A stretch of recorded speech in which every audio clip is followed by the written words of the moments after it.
Nos acompaña el pastor Fidel Lorenzo.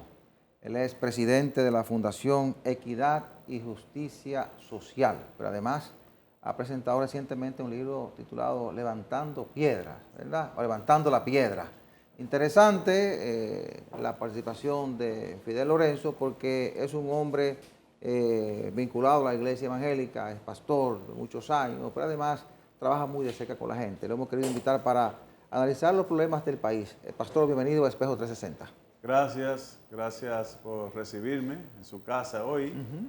Ya anhelaba estar aquí porque Sí, siempre estamos dando seguimiento y mirando su participación en diferentes espacios, pero no habíamos tenido la oportunidad de disfrutar, ¿no?, de este espacio tan amigable y tan cercano a la gente. qué bueno, pastor. Mire, usted que está en el día a día, en contacto con la gran comunidad evangélica, pero además trabajando con diferentes sectores de la sociedad dominicana, me gustaría que analizáramos estos 2 años y 4 meses de gobierno del presidente Luis Abinader.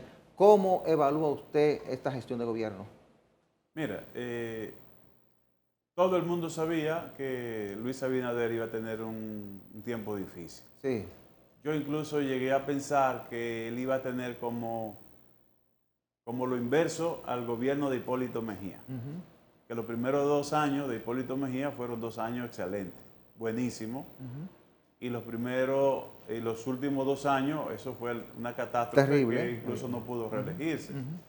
En el caso de Luis Abinader, yo pensé que los primeros 2 años iban a ser fatal, porque todo el mundo sabía que había muchas dificultades encontradas, económicas, de salud, una sociedad totalmente desconcertada por lo que era el COVID y La pandemia. y todo eso que trastornó totalmente el ritmo de vida de los dominicanos. Sí.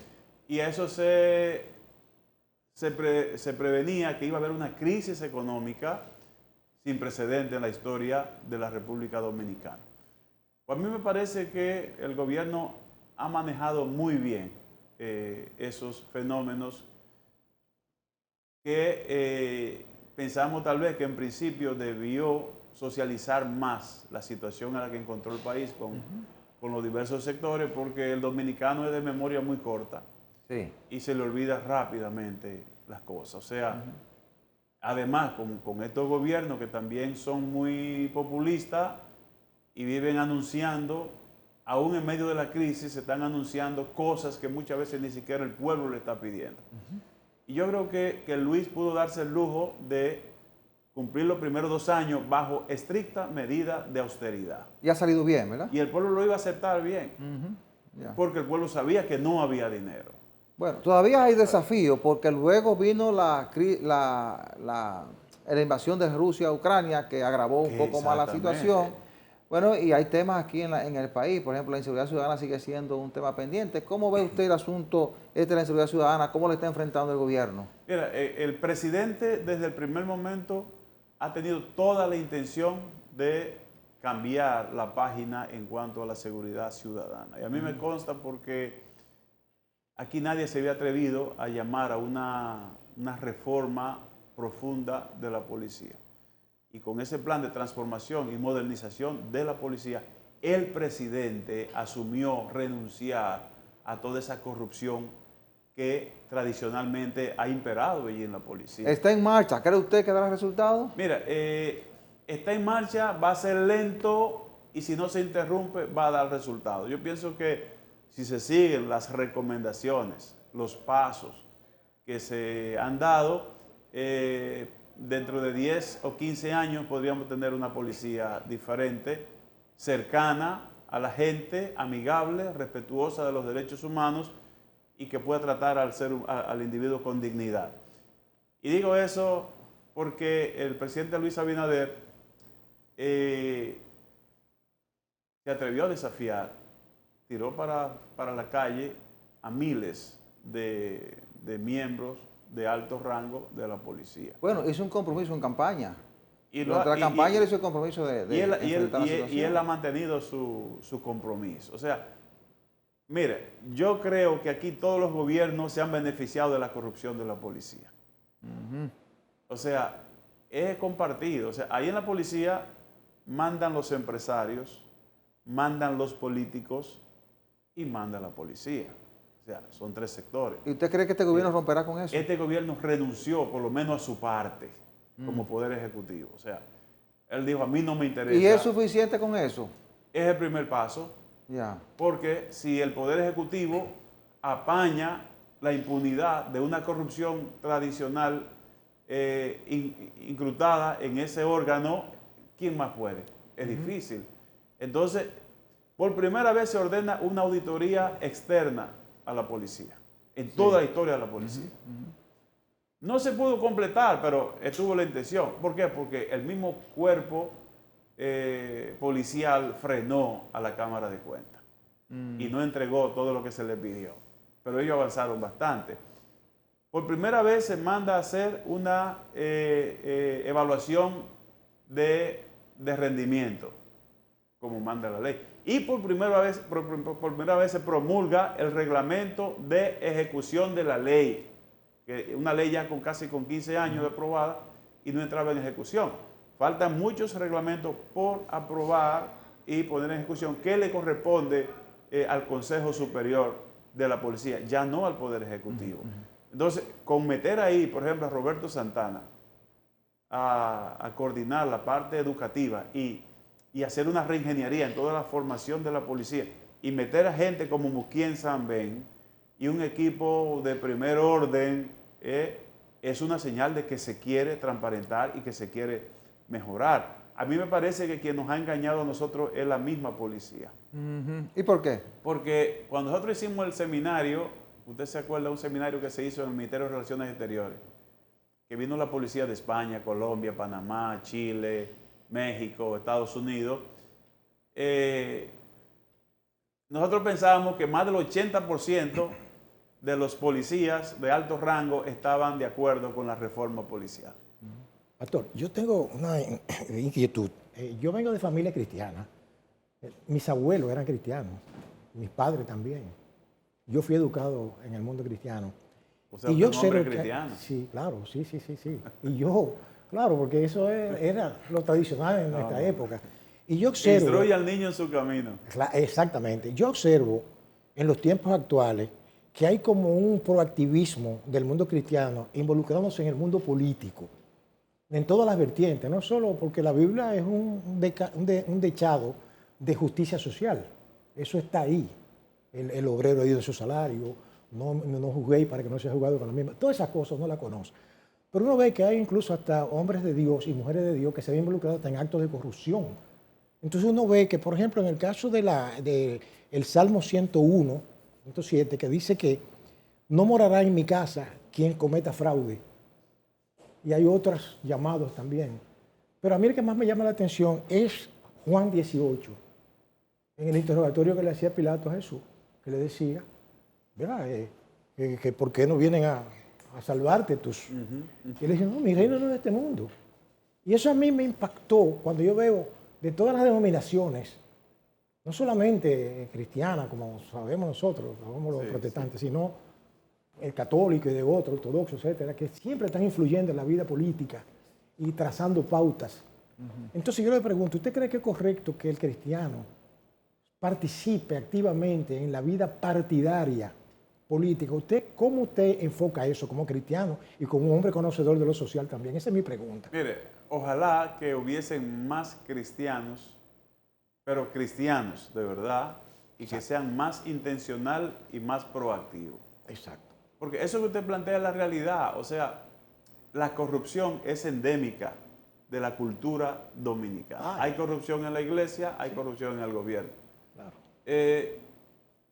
Entonces, si nosotros lográsemos dar buen testimonio, ojalá que hayan hombres y mujeres que no sean corrompidos ni por la impunidad, ni por la corrupción, ni por el soborno, y que no acepten cohecho ni lo mal habido. Claro. Eso sería fenómeno. El problema es que igual, para poder accesar al poder, hay que irse detrás de un partido político. Y esos partidos hace tiempo que expulsaron la ética y la moral. Entonces, cuando tú entras en un partido de eso, tienes que manejarte, tener principios y valores muy firmes para no ceder ante las propuestas de esas organizaciones políticas. Y yo digo, en este país, el 80% de los que cometen actos de corrupción son cristianos también. Sí, claro. Porque tú no vas a decir a mí que el 13% de no cristianos son los corruptos de este país. Diríamos que se hacen llamar cristianos. Bueno, exactamente, pero tienen esa etiqueta, tienen Claro. esa Exacto. denominación, porque para mí los católicos, los Sí, evangélicos, todos los son testigos de Jehová, Son cristianos. los adventistas, los mormones son cristianos todos. Entonces, esos son los que están como ministros, como directores, Exacto. como empleados en las instituciones, pero son los que están también cometiendo actos de corrupción y lo vemos en el gobierno pasado. Clarito. O sea, este todavía no lo evaluamos porque apenas está comenzando. Sí. Pero el pasado tenía muchos íconos cristianos Exactamente. desde el palacio y en diferentes posturas y también fueron parte de esa corrupción. Inclusive No, ustedes han visto hasta pastores. Y en, incluso. y en todos los gobiernos corruptos, por ejemplo, había una persona en la Lotería Nacional que está siendo procesada por un problema de corrupción, que es de este gobierno. Es decir, en todos los problemas hay corrupción. Sí, En todos los sí, gobiernos hay sí, corruptos. sí. Mire, pastor, usted publicó un libro que se llama Levantando la Piedra. Así Parece, según lo que estuve leyendo, un cuestionamiento a la actitud del evangélico. Está hablando de que se necesita un evangélico más proactivo, que pase de la inacción a la acción. Me gustaría que analicemos esto, ese concepto que usted expone en ese libro, que lo analicemos después de la pausa comercial. Regresamos en unos segundos.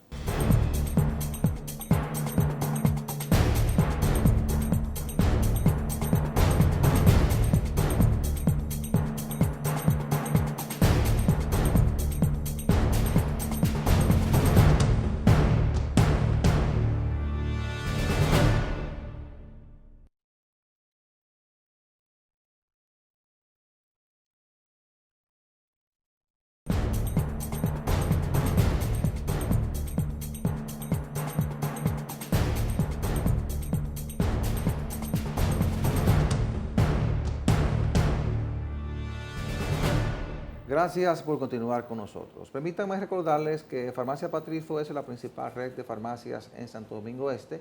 Tiene su sede principal en la Avenida Venezuela número 75 y sucursales en la Avenida España próximo a las Américas, en la autopista de San Isidro frente al periódico Diario Libre, en la Avenida Ecológica y en Ciudad Juan Bosch. Farmacia Patricio, calidad y buenos precios. 809-592-1100. Bien, continuamos esta interesante conversación con el pastor Fidel Lorenzo. Dejamos en el aire la pregunta sobre el libro Levantando la Piedra. Decía yo que hay una especie de crítica o de llamado de Fidel Lorenzo a la comunidad evangélica. ¿Cómo evalúa usted, a la luz de ese libro, lo que expone en ese libro, la comunidad evangélica? ¿Es que está siendo muy pasiva? ¿Se necesita que tenga más participación de la que está teniendo en este momento? Explíquenos a nuestros televidentes. En Levantando la Piedra, como dice el título, cuando usted levanta una piedra, ¿qué usted espera que va a salir de ahí? O sea, va a salir cualquier cosa Sí. de ahí. Entonces, si levantamos una piedra, no puede ser solamente para buscar los males de los políticos o de la sociedad en sentido general, sino de mi propio grupo. Porque yo he tenido la oportunidad de estar en más de 40 países, reunido con líderes puntuales de todos esos países, incluyendo el continente asiático, Europa, americano, por mi condición de representar una organización internacional que es la que dirige el hijo de Billy Graham, Franklin Graham, por casi 20 años en el país.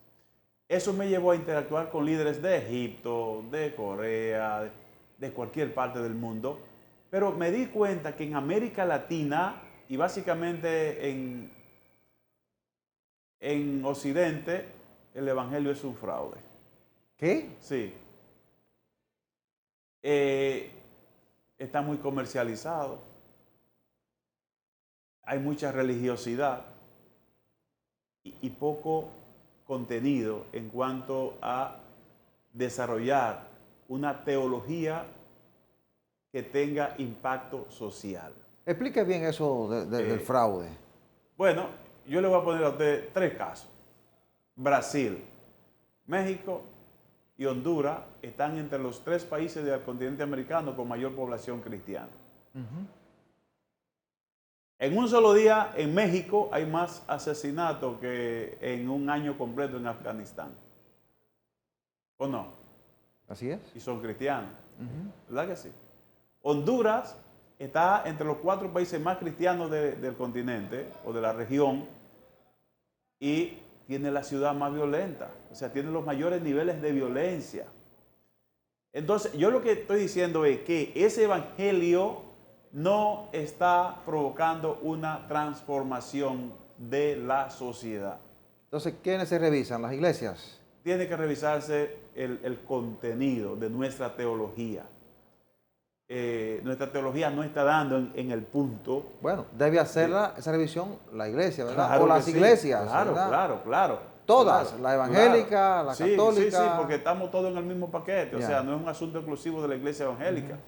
Entonces, nos hemos asociado con sectores políticos corruptos y la tendencia es a compararnos con ellos.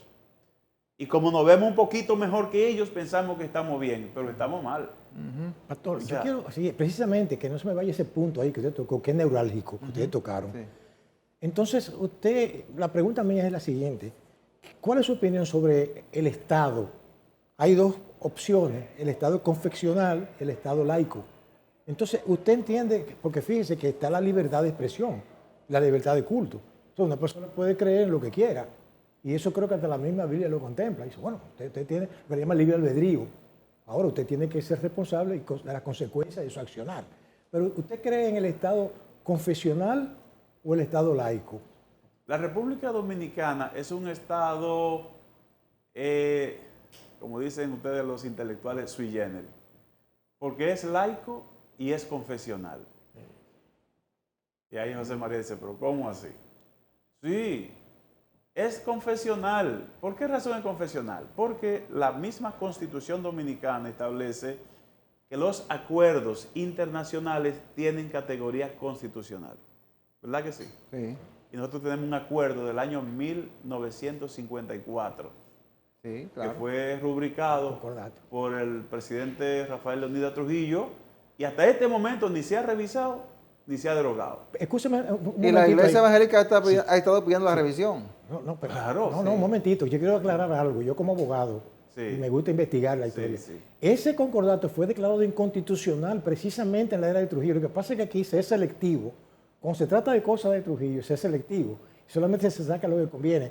Pero hay una jurisprudencia que lo declaró inconstitucional. Lo que pasa es que no lo declaró inconstitucional completo. Exactamente. Sino, porque en esa época no existía el concepto, ¿verdad?, de la jurisprudencia constitucional. Sí. Pero sí, inclusive yo hasta leí una decisión sobre el particular. O sea que realmente tendría que ser denunciado Exactamente. para poder ser entonces. Exactamente. Y no se ha denunciado. Exacto, aquí. y como dice José María, yo Exacto. personalmente le pedí al presidente Danilo Medina, cuando viajó al Vaticano, que si no planteaba el tema, por lo menos de la revisión, Exacto. perdía su tiempo cuando fue a visitar al Papa. Exactamente. ¿Por qué razón? Ese concordato tiene muchísimos artículos que ya son infuncionales. Y tiene algunos que son violatorios de derechos fundamentales. Por ejemplo, establecer que un funcionario del Vaticano en el país, aunque sea encontrado en infragante delito, no puede ser juzgado por un tribunal ordinario de la República Dominicana. Sí. Eso es violatorio de derechos claro que humanos. sí. Bueno, discrimina. claro que discrimina. sí. Por eso el caso de Weselowski y muchos otros no han podido ser juzgados aquí en el país. Entonces, eso debe ser revisado. Sin embargo, aunque mucha gente por ahí anda diciendo no, que el Estado Dominicano es laico, bueno, sí es laico, pero también es confesional.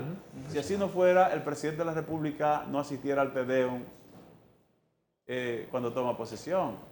No diera rangos militares a los oficiales de la Iglesia Católica. Exacto. No tuviera como oficial a los capellanes de la Iglesia Católica con rango militar. Cierto. O sea, es una utopía andar por ahí diciendo que este es un Estado laico y que no es confesional. Exactamente. Es confesional. Y lo que quisieran los laicistas es que no existiera tampoco ese estatus para entonces querer imponernos que no tenemos derechos a la práctica de nuestra religiosidad y tener nuestras denominaciones igual apoyadas por el Estado Dominicano. Pastor, brevemente, ¿cuáles son las principales preocupaciones de usted, verdad, sobre la iglesia evangélica? Mira, yo creo que debemos revisar nuestra teología en términos del discipulado, de lo que enseñamos a la gente. Me parece que el paternalismo nos hizo mucho daño, y yo lo planteo ahí en el libro Levantando la Piedra, porque desde que vinieron aquellos primeros misioneros norteamericanos de iglesias históricas, que usted sabe, trajeron todo. Ellos trajeron el jeep, movían a la gente, al enfermo, construyeron los bancos en la iglesia, el púlpito, trajeron los instrumentos musicales, nos despojaron de la güira, la tambora, los autóctonos, y nos trajeron, o sea, en su viaje misionero trajeron una mochila cultural y nos la vendieron también como parte del evangelio. Como la mentalidad del norteamericano es, yo te lo doy todo, pero te quito todo, incluso el derecho a pensar y a tomar decisiones. Yo les cuento a ustedes que en este país todavía tenemos iglesias con más de 100 años de fundada que no toman una sola decisión que no sea aprobada por Estados Unidos. Pastor, agradecemos su participación en Espejo 360. Muchas gracias, esto solamente fue el bosquejo. Yo espero que un día podamos sentarnos, ¿verdad? Y entonces desarrollar esos temas. Vamos a dejar para la próxima entrevista, ¿verdad? Bien, hemos conversado con el pastor Fidel Lorenzo, presidente de la Fundación Equidad y Justicia Social. A ustedes, muchísimas gracias por la atención prestada. Les cordial invitación para el próximo domingo a la misma hora y por este canal. Buena suerte, buenos días.